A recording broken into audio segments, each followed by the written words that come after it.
ನೋಟೆಂಡುಳ್ಳ ಮಾನಾಡು ಮಾಜನಕ್ಕೆ ದೂರದರ್ಶನ ಚಂದನತ್ರ ಸೋದರ ಸಿರಿ ಕಾರ್ಯಕ್ರಮಕ್ಕೆ ಸ್ವಾಗತ. பொம்மாலை கொடகு 35 நாடு 12 கொம்புற பச்சை தும்புன நாடு காஃபி நெல்லு மழு புளிர தாமனை ಕಾವೇರಿ ಪುಟ್ಟನ ನಾಡು ಇಂಥ ಮಣ್ಣಿಲ ಪುಟ್ಟನಂತ ಶೂರ ಕೊಡವಂಗ ನಂಗ ಈ ನೆಲತ್ತು ಪೆರಿಯ ಸಾಹಿತಿ ಆಯ್ತು ಕಲಾವಿದೆ ಆಯ್ತು ಕೇಳಿಕೊಂಡವು ಮೊಂಡಂಡ ಶೋಭಾ ಸುಬ್ಬಯ್ಯ ಐಂಗ ಇಂದೇತ್ರ ಈ ಕಾರ್ಯಕ್ರಮಕ್ಕೆ ಪೆರಿಯ ಕಲಾವಿದೆ ಎಳುತ್ತುಕಾರ್ತಿ ಮೊಂಡಂಡ ಶೋಭಾ ಸ್ವಾಗತ. ನಲ್ಲಮ್ಮೆ ಮಾಜನಳೆ ಕಾರ್ಯಕ್ರಮ ಎಲ್ಲರಿಗೂ ಅರ್ಥ ಆಂಡುವ ನಿಟ್ಟಲು ನಂಗೆ ಇದಕ್ಕೆ ಕಾರ್ಯಕ್ರಮದ ಕನ್ನಡ ಪಾಜಲು ಕೊಂಡ ಪೋಕನ ನಿಂಗೆಲ್ಲರೂ ಒತ್ತವಿರಲ್ಲ. ಮೇಡಮ್ ಶೋಭಾ ಸುಬ್ಬಯ್ಯರವರೇ, ತಾವು ಒಬ್ಬ ಹಿರಿಯ ಕಲಾವಿದರಾಗಿ ಒಬ್ಬ ಬರಹಗಾರ್ತಿಯಾಗಿ ಈ ನಾಡಿನಲ್ಲಿ ತಮ್ಮದೇ ಆದ ಛಾಪನ್ನು ಮೂಡಿಸಿದ್ದೀರಾ. ಹೇಳಿ ಶೋಭಾ ಸುಬ್ಬಯ್ಯರವರೇ, ತಮ್ಮ ಬಾಲ್ಯದ ನೆನಪುಗಳೇನು, ತಮ್ಮ ತಂದೆ ತಾಯಿ ಹಾಗೂ ಈ ಕಲಾ ಬದುಕಿಗೆ, ಈ ಸಾಹಿತ್ಯ ಬದುಕಿಗೆ ಪ್ರೇರಣೆ ಏನು? ಕೊಡಗು ಪ್ರಕೃತಿಯ ಬೀಡು, ವನ ಸಮೃದ್ಧಿಯೇ ಇಲ್ಲಿಯ ಸಮೃದ್ಧಿ. ಇದರ ವಿಚಾರವಾಗಿ ಯಾರು ಕೂಡ ಬರವಣಿಗೆಯಲ್ಲಿ ಸ್ವಲ್ಪ ಆಸಕ್ತಿ ಇರೋರು ಕೂಡ ಅದರ ವಿಚಾರವಾಗಿ ಬರೆಯದೇ ಇರೋದಿಲ್ಲ.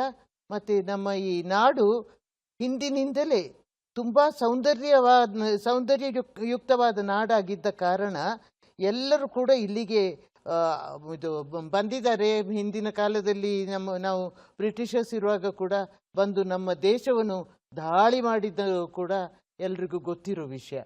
ಹೀಗಾಗಿರುವಾಗ ನಮ್ಮೂರಿನ ಜನ ನಮ್ಮಲ್ಲಿ ಕೃಷಿಯನ್ನೇ, ಬೇಸಾಯವನ್ನೇ ಮುಖ್ಯವಾಗಿ ಇದು ಆರಾಧಿಸೋದು ಮಾತ್ರ ಅಲ್ಲ, ಅದನ್ನೇ ಅವಲಂಬಿಸಿಕೊಂಡು ಬದುಕ್ತಾ ಇದ್ದಾರೆ. ಹೀಗೆ ನನ್ನ ತಂದೆ ಕೂಡ ಒಬ್ಬರು ಕೃಷಿಕರು, ಒಬ್ಬರು ಇದು ಬೇಲುಪಣಿ ಅಂತ ಹೇಳ್ತೀವಿ ನಾವು, ಇದು ಕೃಷಿಕ ವೃತ್ತಿಯಲ್ಲೇ. ಮತ್ತು ಅದರ ಜೊತೆಯಲ್ಲಿ ನಾವು ಏನು ಮಾಡ್ತೀವಿ ಅಂತ ಹೇಳಿದ್ರೆ, ಕಾಫಿ ಕೃಷಿ ಈಗ ತಾನೇ ಬಂದಿರೋದು. ಮುಂಚೆ ನಮಗೆ ಒಗ್ಗಟ್ಟಿನಲ್ಲಿ ಒಟ್ಟು ಸೇರಿಕೊಂಡು ಕೆಲಸ ಮಾಡೋದು ನಮಗೆ ಮುಖ್ಯವಾಗಿತ್ತು. ಹಾಗಿದ್ದ ನನ್ನ ಬಿದ್ದಂಡ ಅಯ್ಯಪ್ಪ ಅಂತ ಹೇಳುವ ತಂದೆಯ ಮಗಳು ನಾನು. ಅವರ ತಂದೆ ಕೂಡ ಬ್ರಿಟಿಷರ್ಸ್ ಟೈಮಲ್ಲಿ ಬಹಳವಾಗಿ ಇದು ಗವರ್ಮೆಂಟ್ ಕೆಲಸದಲ್ಲಿ ಇದ್ದವರು. ಅವರು ದಟ್ಟಿ ಕುಪ್ಪಸ ಹಾಕಿಯೇ ಇದಕ್ಕೆ ಆಫೀಸ್ಗೆ ಹೋಗ್ತಾ ಇದ್ರು ಅಂತ ಹೇಳ್ತಾರೆ. ನನ್ನ ಅಜ್ಜಂದಿರು ಕೂಡ ಅವರೆಲ್ಲ ಇದು ಹುಲಿ ಮದುವೆ ಎಲ್ಲ ಮಾಡಿಕೊಂಡವರು, ಹುಲಿ ಜೊತೆಯಲ್ಲಿ ಇದು ಕಾಳಗ ಮಾಡಿ ಹುಲಿಯನ್ನು ಕೊಂದವರು. ಅಮ್ಮನಿಗೆ ಹೆಚ್ಚಾಗಿ ಸ್ವಾತಂತ್ರ್ಯದ ವಿಚಾರವಾಗಿ ಹಾಡುಗಳು, ಅದರ ವಿಚಾರವಾಗಿ ನೃತ್ಯಗಳು ಇವು ಗೊತ್ತಿದ್ದ ಕಾರಣ ಮಕ್ಕಳನ್ನು ಅದೇ ರೀತಿಯಲ್ಲಿ ತಕೊಂಡು ಬಂದರು. ನಮಗೆ ಈ ರಾಷ್ಟ್ರ ಪ್ರೇಮ ಅಂತ ಇರೋದು ಮುಂಚಿಂದಲೇ ಬಂದಿದೆ. ವಿಜಯಿ ವಿಶ್ವತಿ ರಂಗ ಪ್ಯಾರ, ಮತ್ತು ಇದು ಯೋಯಂ ಜಗತಾಂ ದುರಿತ ಮಹಾವನ, ಅಜರಾಮರಣಿಗ ಮಾಗಮ ಗೋಚರ, ಈ ಹಾಡುಗಳನ್ನೆಲ್ಲ ನಮ್ಮನ್ನು ನೃತ್ಯ ರೂಪಕದ ರೀತಿಯಲ್ಲಿ ಅಮ್ಮ ತಯಾರು ಮಾಡ್ತಾ ಇದ್ರು. ನಾವು ತಂದೆಗೆ 5 ಜನ ಮಕ್ಕಳಿದ್ವಿ. ನಾವೆಲ್ಲರೂ ಕೂಡ ಇದು ಕಾನ್ವೆಂಟಲ್ಲೇ ಓದಬೇಕು ಅಂತ ಅವ್ರಿಗೆ ಆಸೆ ಇತ್ತು. ಅಲ್ಲಿ ಕೂಡ ಅಷ್ಟೇ, ನಾವು ಎಲ್ಲ ಡ್ಯಾನ್ಸಲ್ಲಿಯೂ ಅಷ್ಟೇ, ಇದು ಡ್ರಾಮಾದಲ್ಲಿಯೂ ಅಷ್ಟೇ, ಪ್ರತಿಯೊಂದರಲ್ಲಿಯೂ ನಾವು ತುಂಬಾ ಮುಂದೆ ಇದ್ವಿ. ನಮ್ಮದು ಇಲ್ಲಿ ಸಂಗೀತ ನಾಟಕ ಅಕಾಡೆಮಿ ಅಂತ ಹೇಳಿಬಿಟ್ಟು ಮಡಿಕೇರಿಯಲ್ಲಿ ಶುರುವಾಯಿತು. ಅದು ಶುರುವಾದ ತಕ್ಷಣವೇ ನಾವು ಫಸ್ಟ್ ಸ್ಟೂಡೆಂಟ್ಸ್ ಅಂತ ಹೇಳಬೇಕು ಕರ್ನಾಟಕ ಸಂಗೀತಕ್ಕೆ, ಕರ್ನಾಟಕ ನೃತ್ಯಕ್ಕೂ ಕೂಡ ನಾವು ಸ್ಟೂಡೆಂಟ್ಸ್ ಆಗಿದ್ವಿ. ಅಲ್ಲಿಂದ ತುಂಬ ವರ್ಷ ನಾವು ಸಂಗೀತ ಮತ್ತು ನೃತ್ಯ ಕಲೆಯನ್ನು ಅಭ್ಯಸಿಸಿದ್ದೇವೆ. ನನಗೆ ನೃತ್ಯದಲ್ಲಿ ಮೊದಲನೇ ಗುರು ಮಾಸ್ಟರ್ ಮಣಿ ಅಂತ ಹೇಳೋರು. ಆಮೇಲೆ ಸೋಮಶೇಖರ್ ಅಂತ ಹೇಳಿಬಿಟ್ಟು ಅವರು ನೃತ್ಯ ನಾಟಕಕ್ಕೆ ನಮ್ಮನ್ನು ಇಂಟ್ರೊಡ್ಯೂಸ್ ಮಾಡಿದ್ರು. ಅಲ್ಲಿ ಮೋಹಿನಿ ಭಸ್ಮಾಸುರ ಮತ್ತು ರಾಮಾಯಣ, ಶಕುಂತಲ ಇಂಥ ನಾಟಕ, ಇದು ಡ್ಯಾನ್ಸ್ ಡ್ರಾಮಾಗಳನ್ನು ಮಾಡಿ ನಾವು ಕಾಲೇಜಲ್ಲಿರುವಾಗ ತುಂಬ ಮುಂದುವರಿದಿದ್ವಿ. ಆಗ ನೃತ್ಯ ಮಾಡೋರು ಕಮ್ಮಿ ಇದ್ದರು, ಕಲಿಸೋಕ್ಕೂ ಜನ ಕಮ್ಮಿ ಇದ್ದರು. ಅದಾದಮೇಲೆ ಭರತನಾಟ್ಯ ಅಂತ ನಾನು ಚೆನ್ನಾಗಿ ಕಲ್ತಿದ್ದೆ ನನ್ನ ಲೀಲಾವತಿ ಗಿರಿ ಅಂತ ಹೇಳುವಂಥ ಗುರುಗಳ ಕೈಯಿಂದ. ಅವರು ಒಂದು ದೊಡ್ಡ ನ್ಯಾಷನಲ್ ಲೆವೆಲ್ ಡ್ಯಾನ್ಸರ್ ಆಗಿದ್ದರು. ಆಮೇಲೆ ನಮಗೆ ಇದು ಸಂಗೀತದಲ್ಲಿ YN ಶ್ರೀನಿವಾಸ ಮೂರ್ತಿ ಅಂತ, ಅವರು ದೇವೇಂದ್ರಪ್ಪನವರ ಶಿಷ್ಯರು. ಇದೇ ಪ್ರೇರೇಪಣೆಯಿಂದಾಗಿ ನಾನು ತುಂಬ ವಯಸ್ಸಿನವರೆಗೆ ಇತ್ತೀಚೆಗೆ ಕೂಡ ಈಗ ಕೂಡ ಸಂಗೀತ, ನಾಟಕ ಮತ್ತು ನೃತ್ಯ ಇದೆಲ್ಲ ಕಲಿಸ್ತಾನೇ ಇರ್ತೀನಿ. ಮೆಲ್ಲ ಮೆಲ್ಲನೆ ಬಂದನೆ ಮೆಲ್ಲ ಮೆಲ್ಲನೆ ಬಂದನೆ ಗೋಪಮ್ಮ ಕೇಳಿ ಮೆಲ್ಲ ಮೆಲ್ಲನೆ ಬಂದನೆ. ನೀವು ವಿದ್ಯಾಭ್ಯಾಸ ಮುಗಿಸಿ ನೀವು ಸಾಂಸಾರಿಕ ಬದುಕಿಗೆ ಕಾಲಿಟ್ರಿ. ಹೌದು. ಯಾವ ವರ್ಷ ಅಥವಾ ಯಾವ ರೀತಿ ಇತ್ತು ನಿಮಗೆ ಅಲ್ಲಿಯ ಒಂದು 1968ರಲ್ಲಿ ನಾನು ಮದುವೆ ಆದೆ. ಮದುವೆ ಆದಮೇಲೆ ನನ್ನ ಹಸ್ಬೆಂಡ್ಗೆ ಅಷ್ಟೇನು ನಾನು ಇದು ಮಾಡಬೇಕು ಅಂತ ಕೆಲಸ ತಗೊಳ್ಬೇಕು ಅಂತ ಆಸಕ್ತಿ ಇರಲಿಲ್ಲ. ನಾನೊಬ್ಬ ಲೆಕ್ಚರರ್ ಆಗಿದ್ದೆ. ಆದರೆ ಅವ್ರಿಗೆ ನಾನು ಇಬ್ಬರು 9 ಗಂಟೆಯಿಂದ 5 ಗಂಟೆವರೆಗೆ ಕೆಲಸ ಮಾಡಿದರೆ ಮನೆ ನೆಗ್ಲೆಕ್ಟ್ ಆಗ್ತದೆ ಅಂತ ಹೇಳುವಂಥ ಒಂದೇ ಇದು ಕಾರಣಕ್ಕೋಸ್ಕರ ನನ್ನ ಗಂಡ ನನ್ನನ್ನು ಕೆಲಸ ಮಾಡದಿದ್ದರೆ ಒಳ್ಳೆಯದು ಅಂತ ಹೇಳಿದರು. ಮತ್ತು ನನಗೆ 2 ಮಕ್ಕಳಾದರು. ಅವ್ರದ್ದು ನೋಡ್ಕೊಳ್ಳೋದು, ಅವ್ರನ್ನ ಸಲಹೋದು, ಸಾಕೋದು ಇದ್ರ ಹಿಂದೆನೇ ಆಗಿಬಿಟ್ಟೆ. ಅದರ ಮಧ್ಯದಲ್ಲಿ ನಾನು ಗೋಣಿಕೊಪ್ಪದಲ್ಲಿ ಇರುವಾಗ ಇದರೊಂದಿಗೆ ತಾವು ಒಬ್ಬ ನೃತ್ಯ ಶಿಕ್ಷಕಿಯಾಗಿ ಕೂಡ ಕೆಲಸವನ್ನು ಮಾಡಿದ್ದೀರಾ. ಹೌದು. ಬೆಂಬಲ ಹೇಗೆ ಇತ್ತು ನಿಮ್ಮ ಸಂಸಾರದಲ್ಲಿ ನಿಮಗೆ? ನನ್ನ ಇದು ಪತಿಯವರು ಹೊರಗೆ ಹೋಗಿ ಕೆಲಸ ಮಾಡಬೇಡ ಅಂತ ನನಗೆ ಹೇಳಿದ್ರೆ ವಿನ ಮನೆ ಒಳಗೆ ನನ್ನ ಎಂಥ ಗಲಾಟೆ ಇದ್ರು ಎಂಥ ರಂಪ ಇದ್ರು ಅವರು ಏನು ತೊಂದರೆ ಕೊಡ್ತಾ ಇರಲಿಲ್ಲ. ನಾನು ನನ್ನ ಒಂದು ಸಂಗೀತ ನೃತ್ಯ ಕಲಾ ಸಭಾ ಅಂತ ಹೇಳಿಬಿಟ್ಟು ಒಂದು ಶಾಲೆಯನ್ನು ಸ್ಟಾರ್ಟ್ ಮಾಡಿದೆ. 15-20 ವರ್ಷ ಮಾಡಿದೆ. ಅದಕ್ಕೆ ಮಾತ್ರ ನನ್ನ 2 ಮಕ್ಕಳು ಇದ್ದರು. ಅವರಿಬ್ಬರು ಕೂಡ ತುಂಬ ನೃತ್ಯದಲ್ಲಿಯೂ ಸಂಗೀತದಲ್ಲಿಯೂ ತುಂಬ ಪ್ರಾವೀಣ್ಯವನ್ನು ಪಡೆದಿದ್ದರು. ಅದೇ ರೀತಿ ನೀವು ಹಲವಾರು ಮಕ್ಕಳಿಗೆ ಕೊಡಗಿನ ಕಲಾ ಪ್ರಕಾರವಾದ ಉಮ್ಮತ್ತಾಟನ್ನು ಕಲಿಸಿದ್ದೀರಾ ಅಂತ ಕೇಳ್ಪಟ್ಟಿದ್ದೇನೆ. ಅದರ ನೆನಪನ್ನ ತಾವು ಹಂಚ್ಕೋಬಹುದಾ? ಹೌದು, ನಾನು ತುಂಬ ಮಕ್ಕಳಿಗೆ ಹೇಳ್ಕೊಟ್ಟಿದ್ದೀನಿ.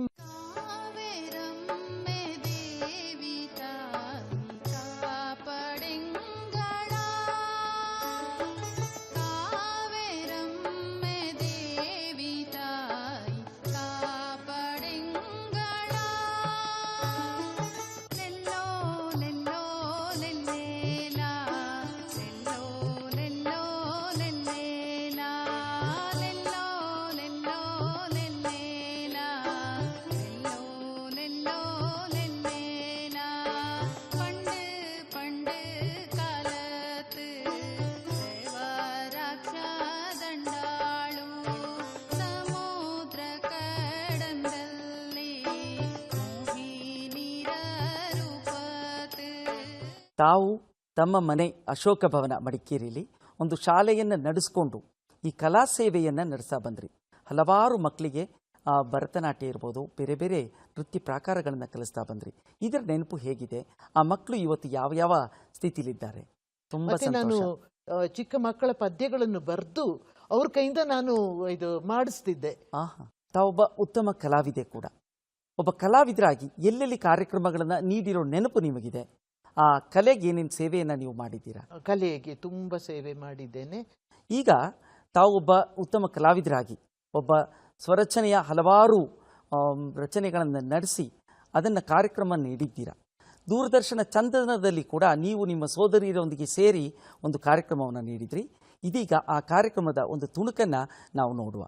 ಭಾರತಾಂಬೆ ಓಡವ್ವ ಭಾರತವೇ ಉಸಿರುಗಾಡ, ಭಾರತಾಂಬೆ ಓಡವ್ವ ಭಾರತವೇ ಉಸಿರುಗಾಡ, ಪರತಂತ್ರ ಪೊರದೂಡಿ ಪರತಂತ್ರ ಮಾತನಿ, ಪರತಂತ್ರ ಪೊರದೂಡಿ ಪರತಂತ್ರ ಮಾತನಿ, ಸರ್ವಗುಣ ಸಂಪನ್ನ ಗರ್ವತನಿ ಭಾವಕ, ಸರ್ವಗುಣ ಸಂಪನ್ನ ಗರ್ವತನಿ ಭಾವಕ, ಜಬ್ಬು ಮಿಲೋ ಬಳೆ ನೀನಂದ ನಿಪಕ, ಜಬ್ಬು ಮಿಲೋ ಬಳೆ ನೀನಂದ ನಿಪಕ, ಭಾರತಾಂಬೆ ಓಡವ್ವ ಭಾರತವೇ ಉಸಿರುಗಾಡ, ಭಾರತಾಂಬೆ ಓಡವ್ವ ಭಾರತವೇ ಉಸಿರುಗಾಡ, ಇಂದೇ ನೆಲದಲ್ಲಿ ಅಂದಿಂಜ ಒಗ್ಗಟ್ಟು. ಇದೀಗ ಇದುವರೆಗೆ ನಿಮ್ಮ ಕಾರ್ಯಕ್ರಮವನ್ನು ನೋಡಿದ್ವಿ ನಾವು. ತುಂಬ ಅದ್ಭುತವಾದ ಕಾರ್ಯಕ್ರಮವನ್ನು ನೀಡಿದ್ದೀರಾ ನಿಮ್ಮ ನೇತೃತ್ವದಲ್ಲಿ ನಿಮ್ಮ ಸೋದರಿಯರೊಂದಿಗೆ. ಸಂತೋಷ. ನೀವು ಕನ್ನಡ ಸಾಹಿತ್ಯ ಕ್ಷೇತ್ರದಲ್ಲಿ ಕೂಡ ಕೆಲಸವನ್ನ ಮಾಡಿದ್ದೀರಾ. ಹೌದು ಹೌದು. ಆ ಕನ್ನಡ ಸಾಹಿತ್ಯದ ಬಗ್ಗೆ ಬೆಳಕನ್ನ ಹರಿಸ್ಬೋದಾ ಈಗ? ಹರಿಸ್ಬೋದು. ನಾನು ಮೊದಲು ಬರ್ದಿದ್ದು ಬರೀ ಕೊಡವ ಭಾಷೆಯಲ್ಲಿ ಒಂದು 7 ಪುಸ್ತಕ ಏನೋ ಬರೆದಿದ್ದೇನೆ. ಕತೆಗಳು ಬರೆದಿದ್ದೀನಿ, ಇದು ಚಿಕ್ಕ ಕತೆಗಳು ಬರೆದಿದ್ದೀನಿ, ಮತ್ತು ಮಕ್ಕಳಿಗಿರೋ ಕತೆಗಳು ಬರೆದಿದ್ದೀನಿ. ಎಲ್ಲ ಆಗ್ತಾ ಆಗ್ತಾ ಮತ್ತೆ ಕೊನೆಗೆ ನಾನು ಇದು ಎಂತಪ್ಪ ಕೊಡವ ಭಾಗವತ ಅಂತ ಬರೆದೆ. ಅದಾದಮೇಲೆ ನನಗೆ ಅದ್ಯಾಕೋ ರಾಮಾಯಣ ಬರೀಲೇಬೇಕು ಅನಿಸ್ತು. ಹಾಗಾಗಿ ಕನ್ನಡದಲ್ಲಿ ನಾನು ಪದ್ಯ ರಾಮಾಯಣ ಅಂತ ಹೇಳಿ ಕಂದ ಷಟ್ಪದಿಯಲ್ಲಿ, ಕುಸುಮ ಷಟ್ಪದಿಯಲ್ಲಿ ಬರೆದೆ. ಕನ್ನಡದಲ್ಲಿ ಇನ್ನೂ ಪುಸ್ತಕಗಳು ಬರೆದಿದ್ದೇನೆ. 2-3 ಕತೆ ಪುಸ್ತಕಗಳನ್ನು ಬರೆದಿದ್ದೇನೆ. ಈಗ ಕೂಡ ಮೊನ್ನೆ ಆಗಿ ನಾನು ರಾಮಕೃಷ್ಣ ಪರಮಹಂಸರದು ಅದು ಜಗದಾತ್ಮಾನಂದಜಿಗೆ ನಾನು ಸುಮ್ಮನೆ ಬರೆದಿದ್ದನ್ನ ತಗೊಂಡೋಗಿ ತೋರಿಸುವಾಗ, ನಿಮಗೆ ರಾಮಕೃಷ್ಣಜಿ ಅವ್ರದ್ದು ಅನುಗ್ರಹ ಆಗಿದೆಯಾ ಅಂತ ಕೇಳಿದ್ರು. ಕೇಳಿಬಿಟ್ಟು, ಇಲ್ಲ ಸ್ವಾಮಿ ನನಗೇನು ಅನುಗ್ರಹ ಆಗಿಲ್ಲ ಅಂತ ಹೇಳುವಾಗ, ಇಲ್ಲ ನೀವು ಬರೆದಿದ್ದು ತುಂಬ ಇದು ಉನ್ನತ ಮಟ್ಟದ್ದಾಗಿದೆ ಅಂತ ಹೇಳಿದ್ರು. ಆಗ ನಾನು ಹೇಳಿದೆ, ನಾನು ಸ್ಟೂಡೆಂಟ್ ಆಫ್ ಫಿಲಾಸಫಿ ಅಂತ, ನಾನು ಅಧ್ಯಾತ್ಮ ವಿಚಾರವನ್ನೇ ನಾನು MA ಮಾಡಿದವಳು, ಅದಕ್ಕೋಸ್ಕರ ಇರ್ಬೋದು ಸ್ವಾಮಿ ಅಂತ. ಅದರಲ್ಲಿ ಕೂಡ ಒಂದು 10 ಪುಸ್ತಕಗಳನ್ನು ಬರೆದಿದ್ದೇನೆ. ಕತೆಗಳು ಇವೆ, ಪದ್ಯಗಳು ಇವೆ, ಮತ್ತೆ ತುಂಬ ಪ್ರಬಂಧಗಳು, ಇಂಥದ್ದು ಕೂಡ ತುಂಬ ಬರೆದಿದ್ದೇನೆ.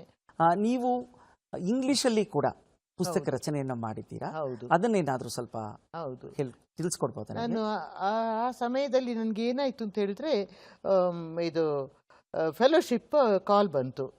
ಬರುವಾಗ ನಾನು culture and tradition of Kodavas ಅಂತ ಹೇಳಿಬಿಟ್ಟು, ಏಕೆಂದರೆ ಕೊಡವ ಭಾಷೆಯಲ್ಲಿ ತುಂಬ ಜನ ಬರೆದಿದ್ದಾರೆ, ಕನ್ನಡದಲ್ಲಿಯೂ ಬರೆದಿದ್ದಾರೆ. ಈ ಹೊರಗೆ ಇರುವ ಮಕ್ಕಳಿಗೆ ಯಾರಿಗೂ ಕನ್ನಡ ಅಕ್ಷರನೇ ಗೊತ್ತಿಲ್ಲ. ನಮ್ಮ ಕೊಡವ ಭಾಷೆ ಕನ್ನಡದಲ್ಲಿ ಅಕ್ಷರ ನಮ್ಮದು. ಹಾಗಿರುವಾಗ ಇದೇನು ಮಾಡೋದು, ಈ ಮಕ್ಕಳಿಗೆ ಕಲಿಸ್ಬೇಕಲ್ಲ ಅಂತ ಹೇಳ್ಬಿಟ್ಟು ಫುಲ್ ಸಿಂಪಲ್ ಆಗಿ ನಾನು ಇದು ಇಂಗ್ಲೀಷಲ್ಲಿ culture and tradition of Kodavas ಅಂತ ಹೇಳಿ ಡೀಟೇಲ್ ಆಗಿ ಬರೆದೆ, ಒಂದು ರಿಸರ್ಚ್ ಮಾಡಿಬಿಟ್ಟು. ಅದಕ್ಕೆ ನನಗೆ ಫೆಲೋಶಿಪ್ಪು ಸಿಕ್ತು ಇದರಿಂದ, ಅಕಾಡೆಮಿಯಿಂದ, ಕರ್ನಾಟಕ ಕೊಡವ ಸಾಹಿತ್ಯ ಕರ್ನಾಟಕ ಕೊಡವ ಸಾಹಿತ್ಯ ಅಕಾಡೆಮಿಯಲ್ಲಿ ಇದು ಸಿಕ್ತು. ತುಂಬ ಸಂತೋಷ ಆಯಿತು. ಆಮೇಲೆ ನನಗೆ ಫಿಕ್ಷನ್ ಬರಿಬೇಕು ಅಂತ ತುಂಬ ಆಸೆ ಇತ್ತು.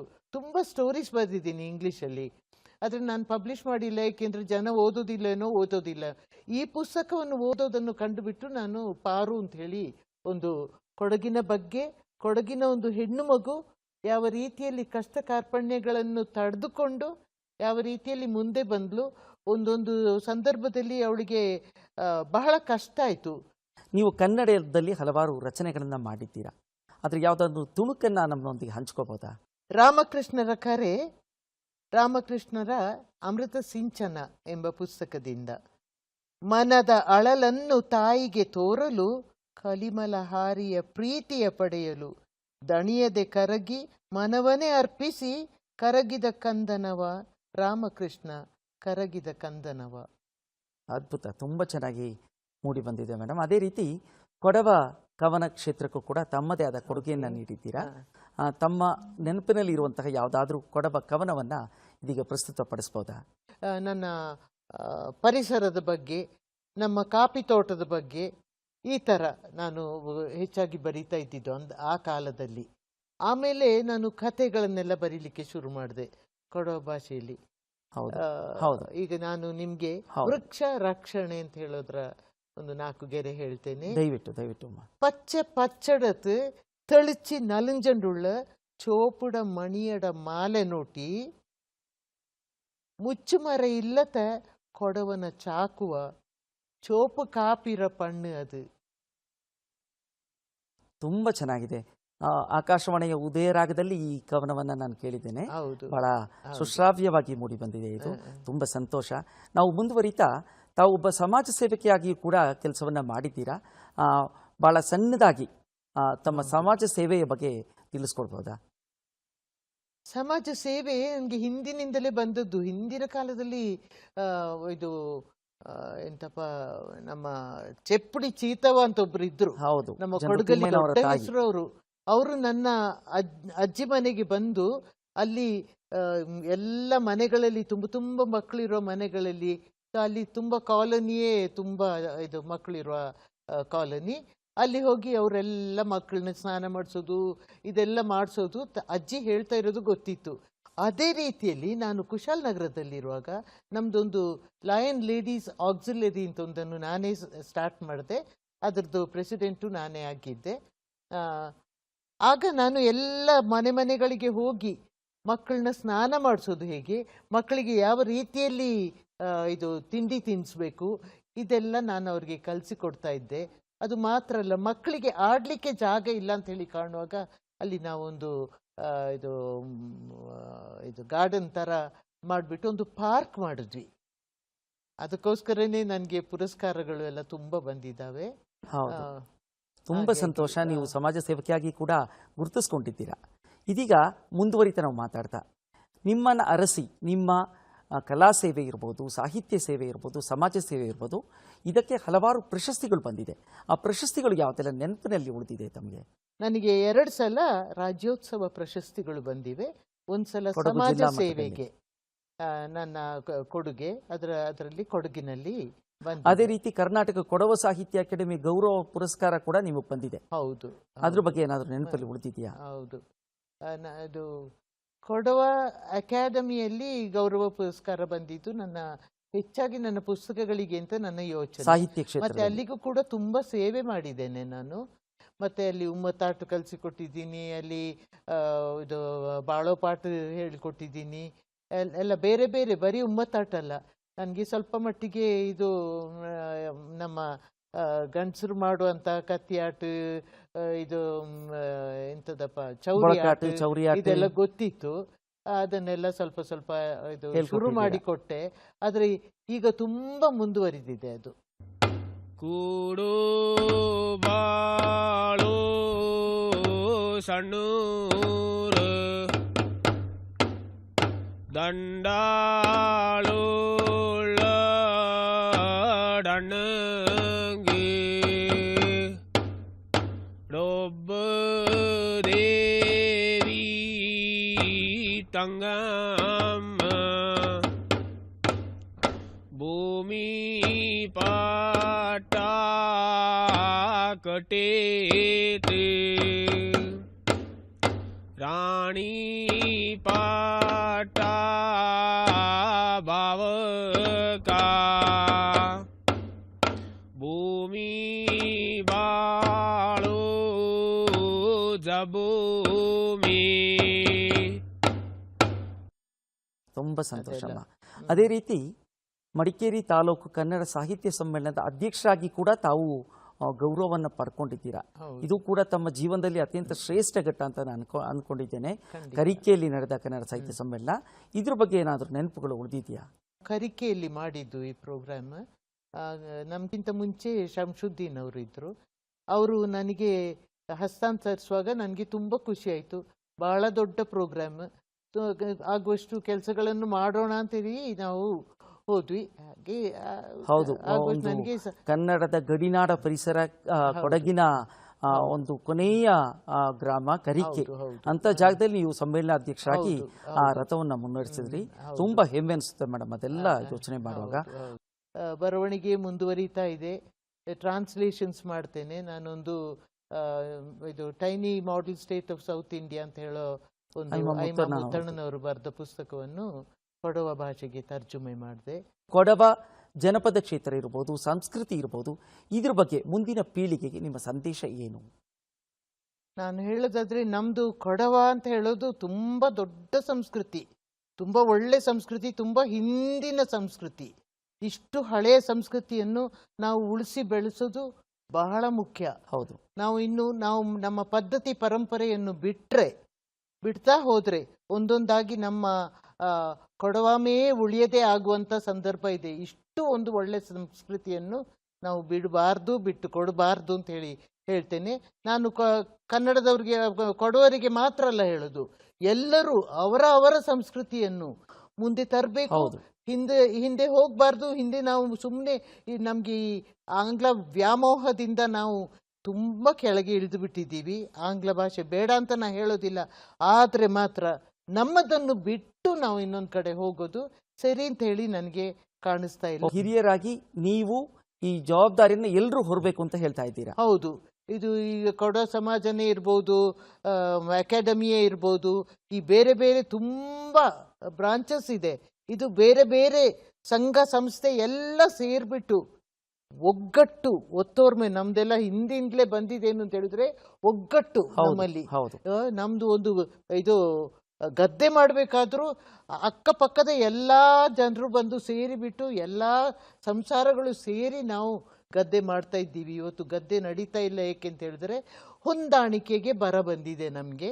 ಅದು ನಾವು ಮುಂದುವರಿಬೇಕು ಅಂತ ಹೇಳಿಬಿಟ್ಟು ಒಟ್ಟು ಸೇರಿಕೊಂಡು ಈಗ ಈ ಸಂಸ್ಥೆಗಳು ಮಾಡ್ತಾ ಇರೋದಕ್ಕೆ ನಾವೆಲ್ಲರೂ ಅದಕ್ಕೆ ಪ್ರೋತ್ಸಾಹ ಕೊಡಬೇಕು ಅಂತ ಹೇಳ್ತೇನೆ. ಬರಿಬೇಕಾದರೆ ಪುಸ್ತಕಗಳನ್ನು ಓದಬೇಕು. ಓದದೆ 10 ಪುಸ್ತಕ ಓದದೆ ಒಂದು ಪುಟ ಬರೀಲಿಕ್ಕೆ ಆಗೋದಿಲ್ಲ. ಎಲ್ಲ ತುಂಬ ಓದ್ತಾ ಇದ್ದವರು ಓದುತ್ತಾ ನಿಮಗೆ ಯಾವ ರೀತಿಯಲ್ಲಿ ಬರೆಯೋದು ಅಂತ ಗೊತ್ತಾಗ್ತದೆ. ನಾವು ಬರೆಯೋದು ಬರೀ ಇದಲ್ಲ, ನಮಗೆ ಪುಸ್ತಕ ಮಾಡೋದು, ಪ್ರಿಂಟ್ ಮಾಡೋದು, ಮಾರೋದು, ಯಾರು ತಗೊಳ್ಳೋದು ಇಲ್ಲ. ಯಾರಿಗೆ ಅರ್ಥ ಆಗ್ತದೆ? ಅರ್ಥ ಆಗ್ಬೇಕಾದ್ರೆ ಫಸ್ಟ್ ನಿಮಗೆ ಅರ್ಥ ಆಗಬೇಕು. ನೀವು ಅರ್ಥ ಮಾಡಿಕೊಂಡು ಸಾಹಿತ್ಯ ಪ್ರಕಾರಗಳನ್ನು ತಿಳಿದುಕೊಂಡು, ಈಗ ಕನ್ನಡದಲ್ಲಿ ಪುಸ್ತಕ ಬರೆಯೋರಿದ್ದಾರೆ, ಬರೆಯೋದು ಇತ್ತೀಚೆಗಿನ ಕವಿಗಳನ್ನು ಓದಿ, ಬೇಡ ಅಂತ ಹೇಳೋದಿಲ್ಲ, ಬರ್ದಿದ್ನ ಓದಬೇಕು. ನಾವು ಕುವೆಂಪು, ಬೇಂದ್ರೆ, ತ್ರಿವೇಣಿ ಇಂಥ ಪುಸ್ತಕಗಳನ್ನು ತುಂಬ ತುಂಬ ಓದಬೇಕು. ಆಗ ನಮ್ಮ ಬರವಣಿಗೆಯಲ್ಲಿ ಜ್ಞಾನವನ್ನ ಹೆಚ್ಚಿಸ್ಕೋಬೇಕು ಅಂತ ನೀವು ತಿಳ್ಕೋಬೇಕು. ಹಾಗೇನೆ ಕೊಡೋ ಭಾಷೆಯಲ್ಲಿ ನಮ್ಮ ಅಪ್ಪಚ್ಚ ಕವಿ ಇದ್ದಾರೆ, ನಮ್ಮ ಇದು ಡಾಕ್ಟರ್ ನಂಜಮ್ಮ ಅವರು ಬರೆದಿದ್ದಾರೆ ಎಷ್ಟೋ ಪುಸ್ತಕಗಳು. ಮತ್ತೆ ನಾನು ಜಯ ಭಾರತ ಅಂತ ಹೇಳೋದು ಒಂದು ಪುಸ್ತಕದಿಂದ ಒಂದು 8 ಇದು ಅಧ್ಯಾಯಗಳನ್ನು ಇಲ್ಲಿ ನಾನು ದೂರದರ್ಶನದಲ್ಲಿ ಕೂಡ ನಾನು ಪ್ರೋಗ್ರಾಮ್ಸ್ ಹಾಕಿ ಭಾರತ ವಾಚನ ಶೈಲಿಯಲ್ಲಿ ಹಾಡಿದ್ದೇನೆ.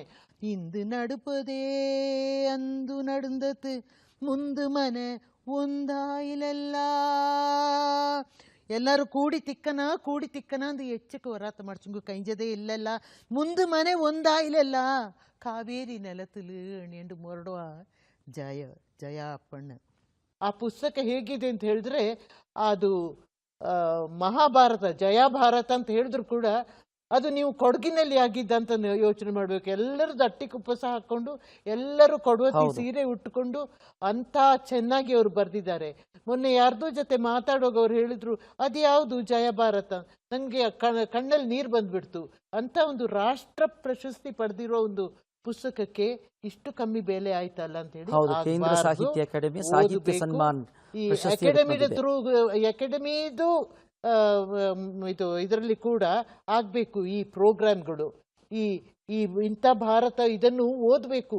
ನಾವು ಕೊಡಗಿನಲ್ಲಿ ಕೂಡ ಎಲ್ಲರೂ ಭೀಮಸೇನರಿದ್ದಾರೆ, ಎಲ್ಲ ದುರ್ಯೋಧನರು ಇದ್ದಾರೆ, ಎಲ್ಲ ಅಭಿಮನ್ಯು ಇದ್ದಾರೆ, ಎಲ್ಲನ ನಾವು ತೋರಿಸ್ಬೇಕು. ಆಗಿಂದಾಗೆ ಇದನ್ನು ಮಾಡ್ತಾ ಮಾಡ್ತಾ ಭಾರತವಾಚನ ರೀತಿಯಲ್ಲಿ ಹಾಡ್ಲಿಕ್ಕೆ ಅಷ್ಟು ಚಂದ ಬರೆದಿಟ್ಟಿದ್ದಾರೆ, ಅದನ್ನ ಮಾಡೋಣ.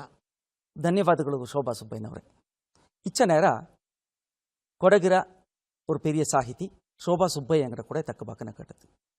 ಎಂಗಡ ತಕ್ಕಬಾಕಲು ಪೇರ್ತ ವಿಚಾರத்தை ನನಗೆ ಅರ್ಜಣತ್ತು. ಅಪ್ಪಚ್ಚ ಕವಿರ 4 ನಾಟಕ ಇಕ್ಕು, ಐಮಾ ಮುತ್ತಣ್ಣ ಕವಿ ಇಕ್ಕು, ನಡಿಕಿರಂಡ ಚಿನ್ನಪ್ಪಂಡ ಪಟ್ಟೋಳ ಪಳಮೆ ಇಕ್ಕು, ಕೊಡವ ಜಯಭಾರತ ಇಕ್ಕು, ಇಂದನೆ ಬೋಂಡಿಯಚ್ಚಕ್ಕೆ ಸಾಹಿತ್ಯತರ ವಿಚಾರತನ ಇಂಗ ಅಣಿದಾತು. ಎಂಗಳು ಕೂಡದೇನಕ್ಕೆ ಪೇರ್ತ್ ಜನ ಸಾಹಿತ್ಯ ಕೃಷಿನ ಮಾಡಿತ್ತು. ಇಂಗಡೆಲ್ಲಡೋ ಕೆಲಸ ಈ ಸಾಹಿತ್ಯ ಬಳಿಯೋಂಡು ಅನ್ನೋದೇ. ಇದನ್ನೆಲ್ಲನೋ ನಂಗಡ ಮಿಂಜತ್ರ ಪೀಳಿಗೆ ಎಡ್ತಂಡು ಚಾಯೋಡೆ ನಡ್ತಂಡು ಪೋನಕ ಕೊಡವ ಸಾಹಿತ್ಯ ಚಾಯೋಡೆ ಬಪ್ಪ ಅಂದನೆ ಕಲಾಕ್ಷೇತ್ರದ ಕೂಡ ಏರ ನೈಪು ಆಪ ಅನ್ನುವುದು ಏದು ಸಂಶಯ ಇಲ್ಲ.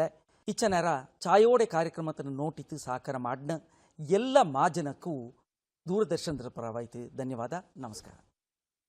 ಎಲ್ಲರಿಗೂ ನಾಡನ್ನ ಅಲ್ಲಾಮೆ.